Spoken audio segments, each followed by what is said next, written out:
Ayan, sabi po ni Senate President Jesus Escudero kahapon. I thought you never asked that question. So, okay, sabi niya po, yung in a technical, yung articles of impeachment, kaya hindi na-start yung pag-convene ng impeachment court sa Senate noong Wednesday.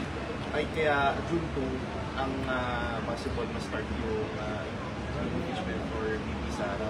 Sabi niya, special session pwede, pero kay BBM. Pero sabi ni BBM kahapon, nasa Senate na raw ang decision kung magre-request sa special session.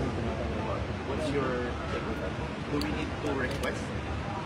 first of all, I think it's important to note that the impeachment, articles of impeachment, reached the Senate an hour or a few minutes before we adjourned.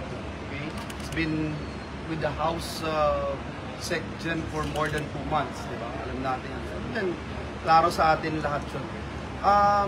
I just don't feel like I have to comment on anything that has to do with the impeachment trial because I will be sitting as a judge. Forthwith yung nakalagay na word sa ating constitution, so talagang may trial na. Now, you look at the history of impeachment trials in this country. Walang binigay sa Senado na kung saan the next day magkakaroon kayong trial. Walang binigay sa Senado na articles of impeachment and you expect a trial right away. Lalong-lalo na walang binigay na articles of impeachment sa Senado na in a few minutes or an hour or so, mag-a-adjourn ang Senado at papasok ang eleksyon. So, lahat yun yan, facts po yan. No? Facts din po na isasama natin sa isang fact na kalahati ng Senado, 12 of our colleagues will only stay as a senator. Ang mandate nila is only until June of this year. June 2 ang aming pagbabalik.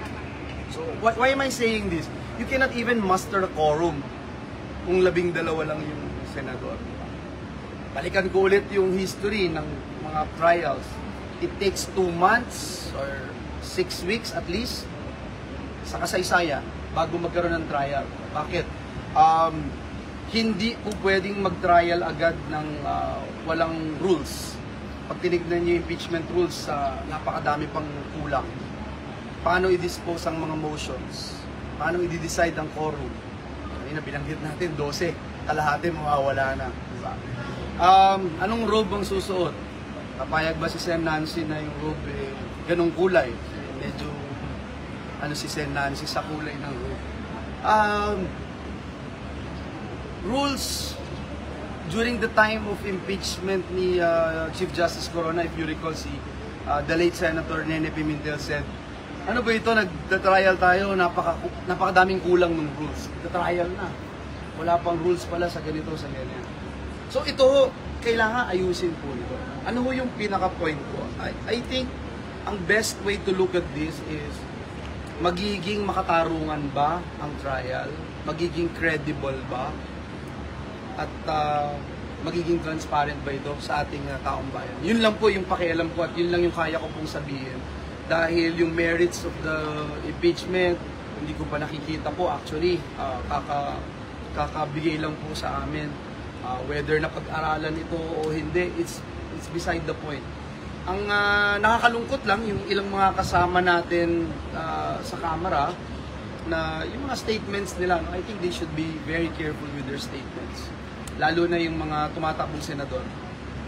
Pero ayun, sabi nga po ni Pangulo, open naman daw siya kung magre-request na ang Senate for a special session.